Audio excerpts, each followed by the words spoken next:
Olá, olha eu aqui novamente. Gente, olha, aqui não tem edição não, tá? Então, o vídeo vai ser assim natural mesmo, falando corrido.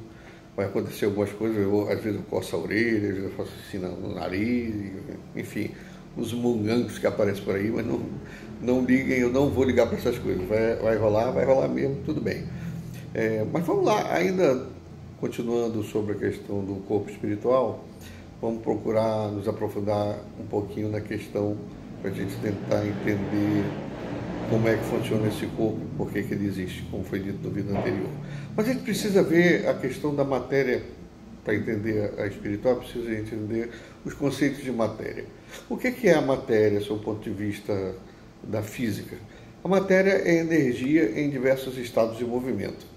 Você, quando desce para o nível atômico, você vai chegar à conclusão de que matéria é energia em diversos estados de movimento.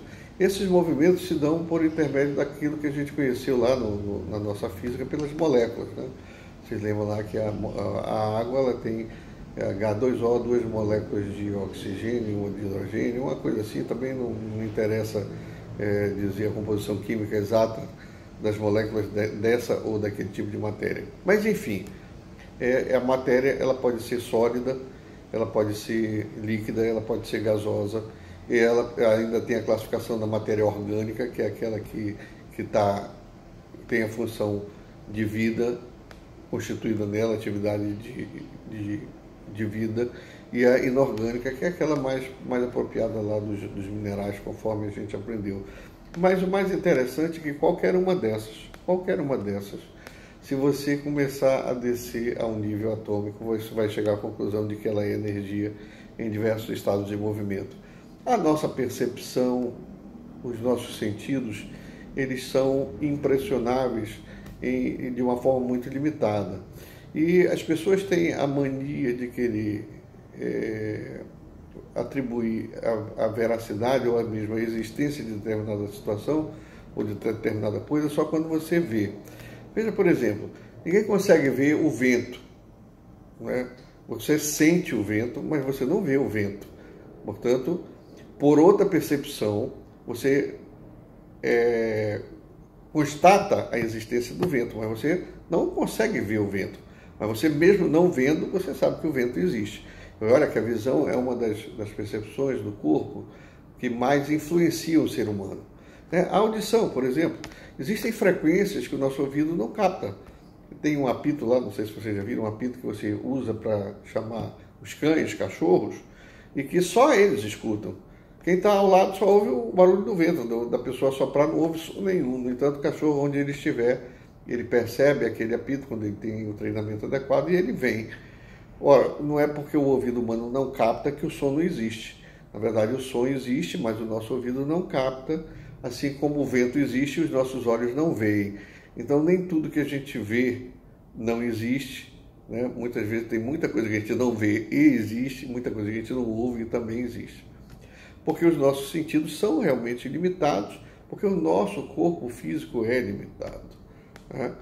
Quando você está fora do corpo físico e você está, portanto, na dimensão espiritual, essas percepções elas aumentam muito por conta de que este outro corpo, que também é semimaterial, como eu disse anteriormente, ele tem um grau de alcance muito maior em relação a todas as coisas, a começar pela sua própria composição, né? Toda a matéria que existe no universo, e aí eu estou incluindo toda a matéria mesmo, eu estou falando do mundo material e até mesmo as matérias etéreas, pois as matérias do mundo espiritual fazem parte de uma matéria essencial única e primordial, elemento mais simples de todas as matérias, chamado de fluido cósmico universal. As variações deste fluido cósmico universal é que vão fazer os desdobramentos das outras matérias que existem no universo.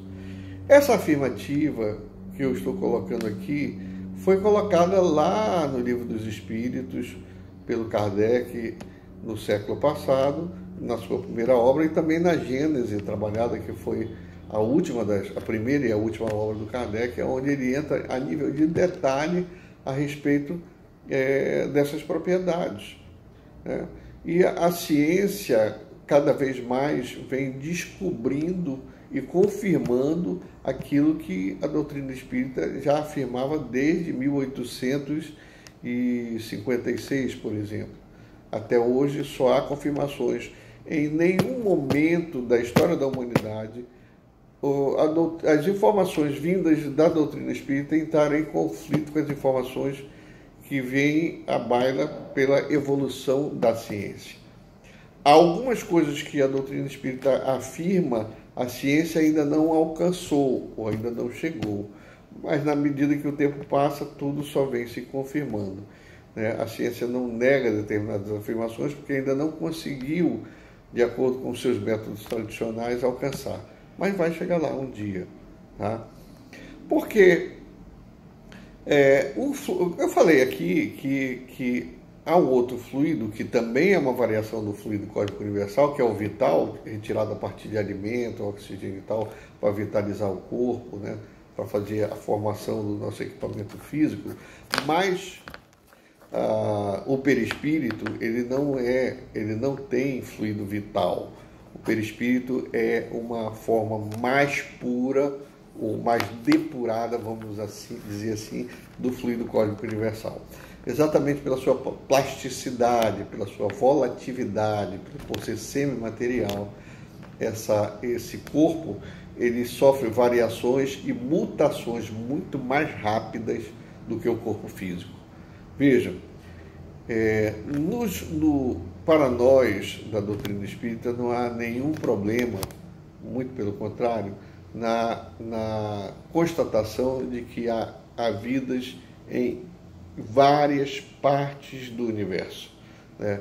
O nosso pequeno planeta, nosso microgrão de areia no cosmos, que um grão de areia é até muito grande para fazer uma comparação do que representa a Terra em relação ao cosmos, ela tem nas suas propriedades, a nossa Terra, ela está saturada do fluido cósmico universal apropriado a este nosso orbe. Outros orbes do cosmos, outros planetas, se vocês quiserem assim, existentes no universo, bilhões e bilhões de galáxias que tem trilhões, quinqualhões e sei lá quantos milhões de planetas no universo, cada um possui a sua saturação do fluido cósmico universal equivalente, compatível com esse orbe. Portanto, a dimensão espiritual de cada um desses orbes fornece às criaturas, às humanidades, às individualidades, as propriedades adequadas para que eles possam transitar nas camadas que compõem aquilo que a gente chama de orbe. É preciso fazer uma distinção para que vocês possam entender. É muita informação, mas a gente tenta colocar da forma mais didática possível. Por que eu chamo orbe e não planeta? Porque planeta é o físico, lá, planeta Terra, lá, a crosta terrestre, com as suas características geológicas, etc. e tal. Mas o orbe, ele vai além da crosta terrestre. O orbe é a crosta terrestre e todo o ambiente fluídico e dimensão espiritual que está em volta desse orbe. Essa complexidade de mundos, de dimensões, vamos dizer assim, físicas e espirituais que compõem uma determinada esfera, chama-se orbe. No orbe há, portanto, a parte física e a parte espiritual que estão interligadas num processo contínuo de evolução. A evolução se dá no campo material, a evolução se dá no campo espiritual, e esses dois mundos se comunicam incessantemente. A migração de seres que vêm da dimensão espiritual para o orbe pelo processo de nascimento é intensa, e o retorno para este orbe também é intenso pelo fenômeno da morte. Parece loucura, parece complicado, mas é exatamente assim que funciona, meus irmãos. Então, aparentemente, eu posso até estar gerando um pouco de dúvida na cabeça de vocês, mas esse também é o objetivo, porque quando a gente A dúvida é uma forma de impulsionar a curiosidade para o conhecimento, não a curiosidade pela curiosidade. E o que eu quero é despertar em vocês uma consciência lógica e ampliada e sem preconceito a respeito de todas essas coisas. Ok? Mais adiante, vamos tratar agora de alguns fenômenos que o corpo perispiritual trata no processo de reencarnação, o que vai ter diretamente uma ligação com as leis de causa e efeito. Um abraço, obrigado, tchau.